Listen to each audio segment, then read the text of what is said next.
LeBron James. He goes by many nicknames. King James, Bron, the Chosen One. Mickey?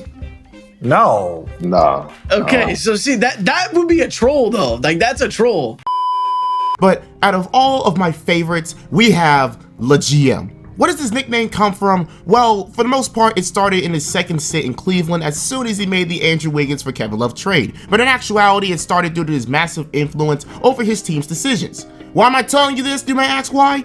Well, you did click on this video, right? But for real, we are here today to discuss all the moves done by Mr. LeGM himself to prove why he's a better GM than Michael Jordan. I'm kidding. But we are here on today's video to do a timeline of all the trades and signings done during LeBron's time back in Cleveland and his time now in Los Angeles up until this point, to just reflect on all the interesting stuff that he has done due to his huge influence on his team and how it affected him and his team's success, the players traded to him and away from him, etc, etc, etc. And with the recent move of LeGM getting Russell Westbrook making yet another big three, well, you can see now why this video is definitely necessary. And with that being said, let's get into the video, shall we? As usual, the like goal is 1,000 likes to help support the channel, and remember to follow me on Twitter and Instagram for channel news and the daily life of Alvini, and follow me on Twitch for weekly streams. And with all that out of the way, you already know who it is. Wallet! He incurred an injury dealing with weights in the weight room, so he's stitched up in the left hand doing all this.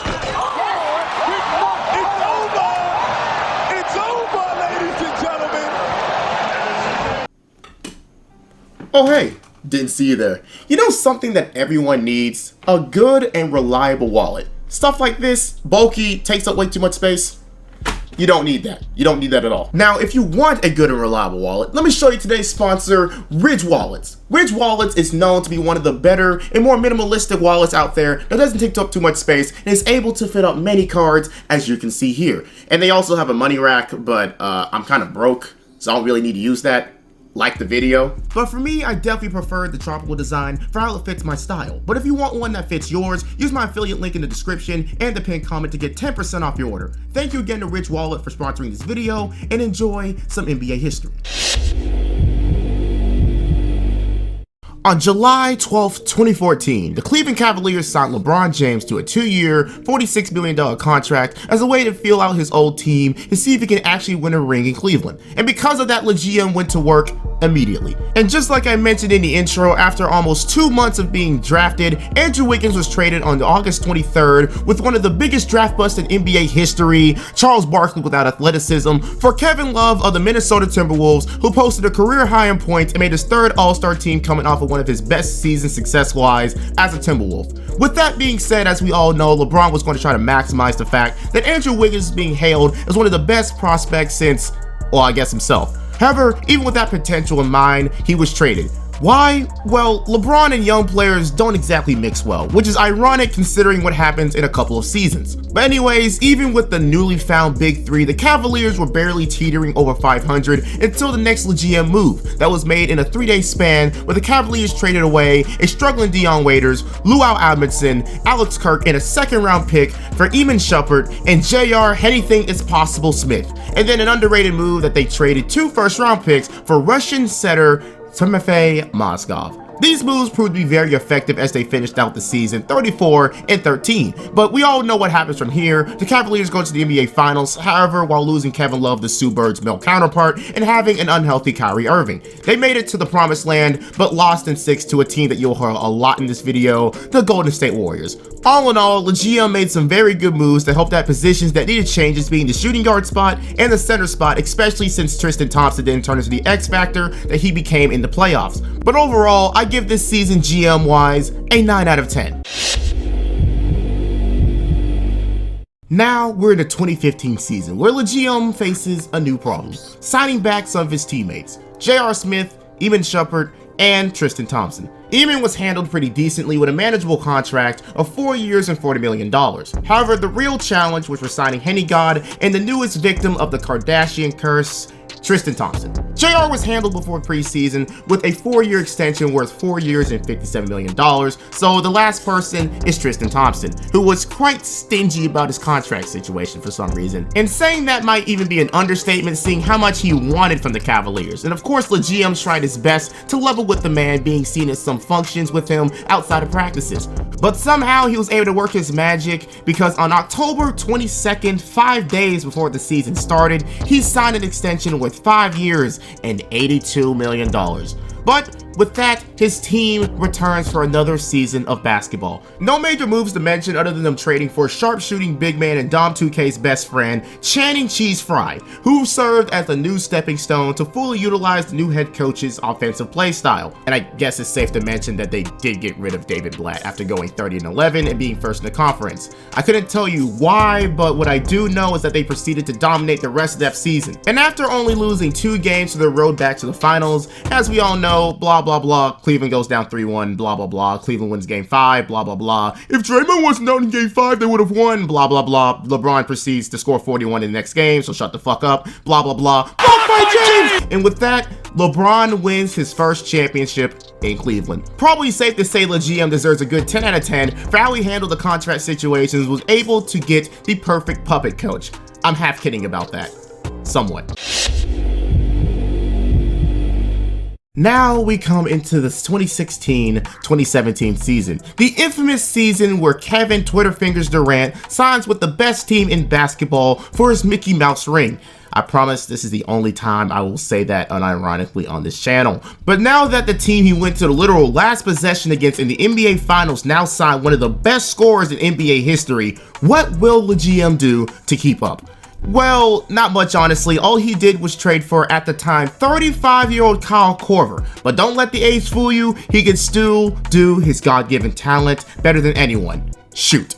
And dunk that one time in the playoffs, but we don't talk about that. It was the only major trade that they made that year, but they did make a variety of major signings that unfortunately turned into busts, which includes Deron Spray Cut Williams shitting himself in his first finals ever, Andrew Bogut literally having my luck in the dating world, and Larry Sanders being Larry Sanders basically. But at least he signed his best buddy in the world, James Jones. Anyways, they end the season 51-31 while having the top offense in the league, but a very lackluster defense. But with that being said, they basically destroyed the Eastern Conference on their way to another finals appearance. However, the super team was waiting for them very patiently and proceeded to kick ass.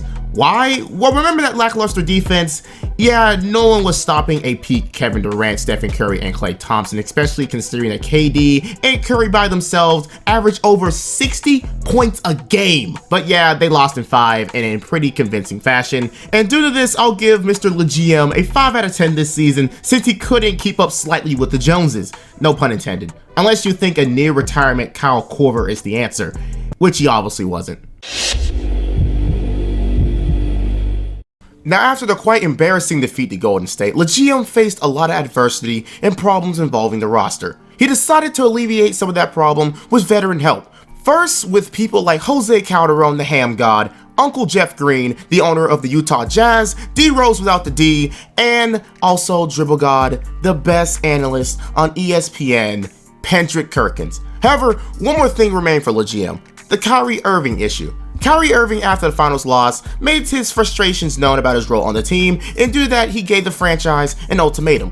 Trade him or he'll sit out for the rest of the season and get a surgery that he may or may not have needed, and then just leave in the offseason. With his back against the wall, the GM traded Kyrie Irving for Jay Crowder, Isaiah Thomas, no, not that one, the shorter one, Ante Zizic, and some draft picks. Now, a common topic of debate is which team has won said trade, and honestly, none of them really did. Kyrie went and disappointed being the number 1 guy, and for the Cavaliers, well, the main prize, who was thought to be the average height man, was coming off of injury problems himself after leading the Celtics to the first seed over LeBron's team. Now viewers, you may probably be asking, how did the season go?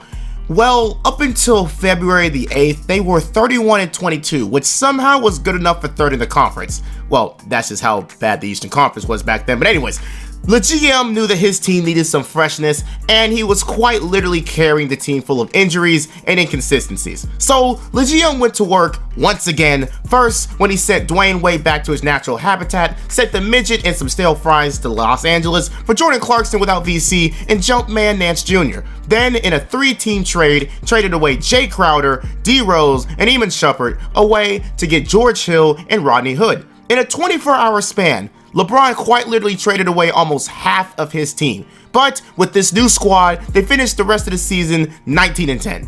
So no real improvements were made, kind of. Now we get into the playoffs, where the new acquisitions can truly show their worth to the GM. And what did they do?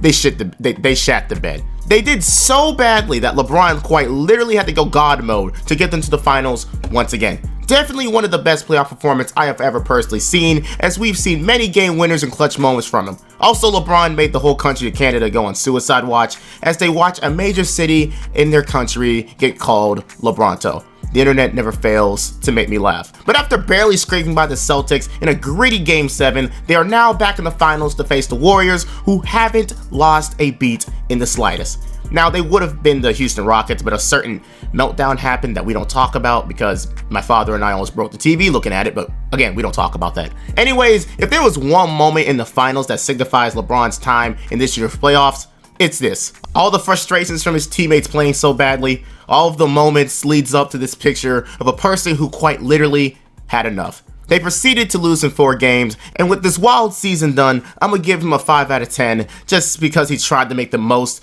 out of the season for what he had. But the trades he made didn't make much of an impact at all, and some could argue it made the situation worse. After his defeat to the Super Team Warriors that became even more formidable after a certain move that we now give him shit for, but karma has decided to affect his life, the GM decided to go to greener pastures. He went to one of the best teams in NBA history in the Los Angeles Lakers to become one of the great Lakers that went there when they became older. He also became the businessman, becoming a billionaire, and even making a movie. Not a good movie, but a movie nonetheless. Anyways, back to basketball. As soon as he came in, he wanted to contend immediately. However, he came back to a very young team with players like Lonzo Ball, Brandon Ingram, Kylie Kuzma, and Josh Hart. But the GM said fuck that and brought in some interesting characters to LA, like Carmelo Anthony on the left side, 3-time champion and gold medalist JaVale McGee, and Lance to make him dance, Stevenson. Now, was this team expected to do much? To some, you just never doubt LeBron James. To others like me, the answer was no. And that was proven up until LeBron James pulled his groin while his team was 20-14 and was the 4th seed in the conference. But the injury sidelined him until basically the end of the season, as they then ended the season 17-31 and as the 10th seed. Even when LeBron came back, they still tried to compete by trading for Reggie Bullock and Mike Muscala of all people, so LeBron can have some type of floor spacing. For me, at that time, I wasn't expecting much from the Lakers, but when there's LeBron, there's usually success. So I'll give the team the benefit of the doubt, and if the injury wasn't really a thing, so LeBron James or Mr. LeGM gets a 7 out of 10 from me. Now, we are in the infamous summer of 2019. The summer when the NBA knew that LeBron James was truly back. On July 6, 2019, the Lakers traded Lonzo Ball, Josh Hart, Brandon Ingram, DeAndre Hunter, and a lot of draft picks for Anthony motherfucking Davis. The GM and the Pelicans were at many stalemates when it came to who was going to be traded for Anthony Davis. But out of the young core, the only person who remained was Kyle Kuzma. Some people like that, some people didn't. I personally wanted Lonzo to stay. But anyways, with that move, they were thought to be the obvious winners out of the West, as 2 top 10 players were now teaming up.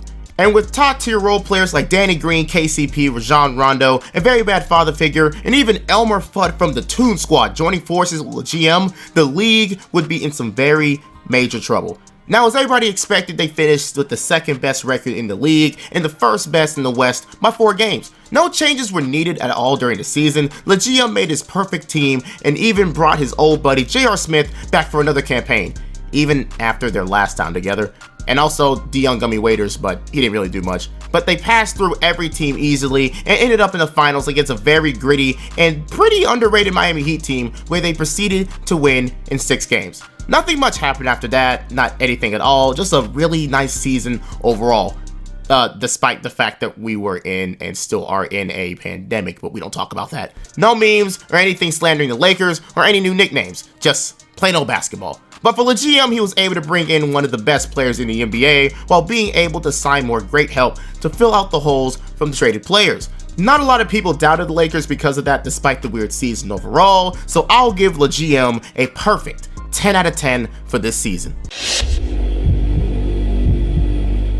Now, this next season, the Lakers were thought to run it back with the same team with Mr. LeGM. But in actuality, this season involved many more moves than people expected. For example, they traded Danny Redbar and Jaden McDaniels for Dennis Schroeder to help their hole at the point guard position, especially since Rajon Rondo left for the ATL. They signed Montrezl Harrell for cheap, which a lot of people had mixed feelings about, especially about his role on the team come playoff time, and they even brought in Marc Gasol out of retirement.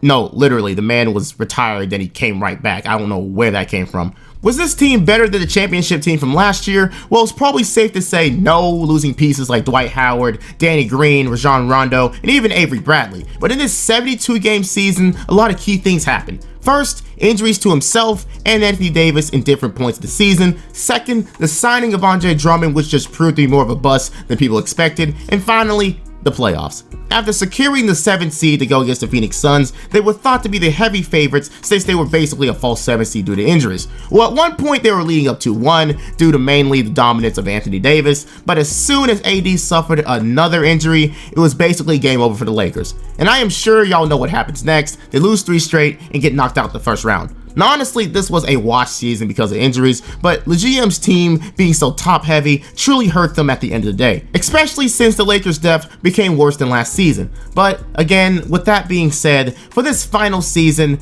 especially because of benefit of the doubt, I'll give this a 7 out of 10 for Mr. LeGM. Now again, just to preface this one more time, I'm aware LeBron James was not the GM of the teams that he was on, but I do understand that he has a heavy influence in what happens in the teams that he leads. So I just wanted to go over just the type of moves the teams and he himself has made. Now, at the same time, we haven't seen the end of LeGM. He still has a few more years of top tier basketball, at least we hope so. Or, well, for some people they don't hope so, but for me, I hope so. And after the season that he just had, he is looking to improve the team that he has in one way or another. And after the first week of free agency being done, yeah, LeBron James isn't going down without a fight. And I guess just to end off this video with a question to all Lakers fans or just fans of any team, how do you think your team will do with most of the major signings already being done in free agency? All replies will be appreciated in the comment section below as I read all of them and respond to a good bit of them. But with that being said, I hope you enjoyed today's video and learned something new, as my vision for this channel is to inform and entertain. And again, like the video for more weekly basketball content, check out my social medias for the inside life of Alvini and other channel news, check out my Twitch where I stream weekly and have to go through shit like this all the time. I want you to clip this because I'm going to say this one time and one time only. If you wanted KD to win this fucking ring with a goddamn super team, you can literally suck my dick from the backside. And lastly, if you want to talk to your boy, there is always my Discord. Links are in the description. And with all that out of the way, this is your boy, Alvini Linguine, saying peace. Also, yes, I do not call LeBron LeMickey unironically. What do you take me for? Jeez.